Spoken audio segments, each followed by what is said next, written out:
but never will achieve with my stick-straight locks.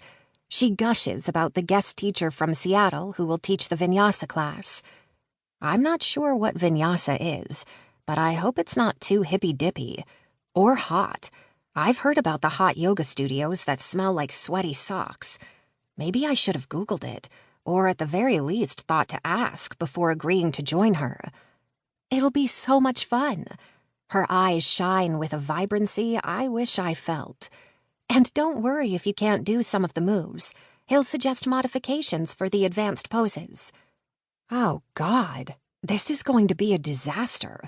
One more thing to make me feel like a failure. Nonetheless, I take a breath and reach for the door. Whoa, not there, she says. That's a kickboxing gym. The yoga studio is next door. I peer in the window of the gym. Sweat-soaked men and women pummel bags with kicks and punches. A woman wearing pink boxing gloves catches my attention. She's beating the hell out of a bag. Determined, strong, fearless. I step closer, fingers to the glass, wishing I could channel a fragment of her power. Lauren taps my shoulder. We should go. They're expecting a big turnout. Without taking my eyes from the window, I say, I want to check this place out. Really? They're all intense and grunty. Which is why I love it. I turn to face her, my confidence flickering to life for the first time in weeks.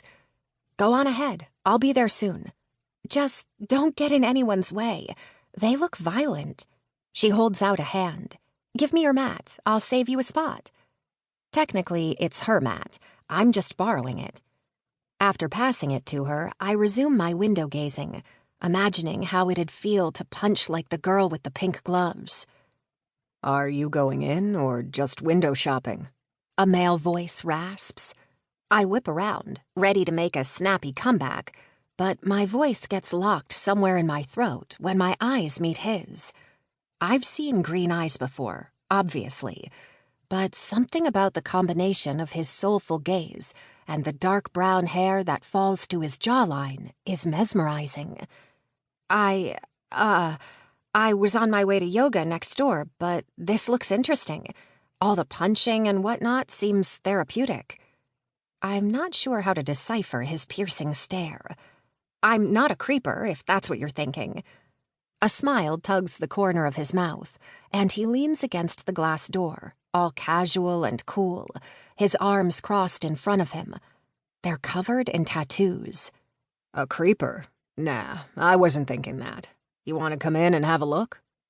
A full smile emerges. His incisor tooth overlaps his front tooth just a bit.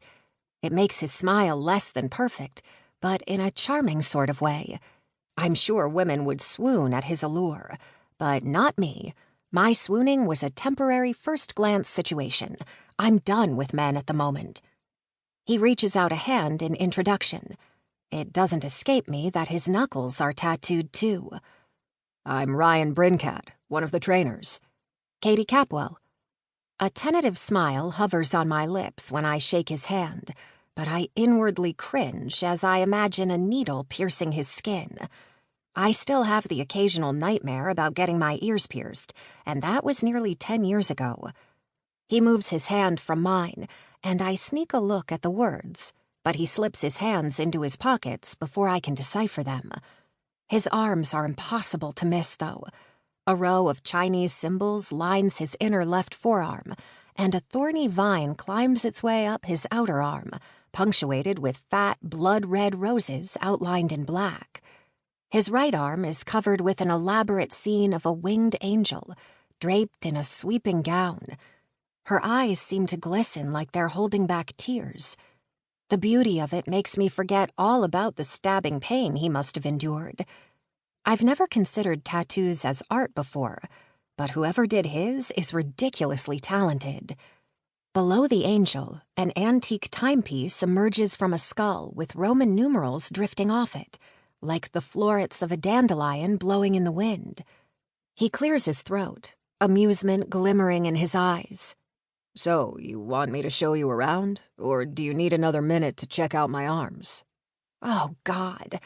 I press a hand to my chest, covering the...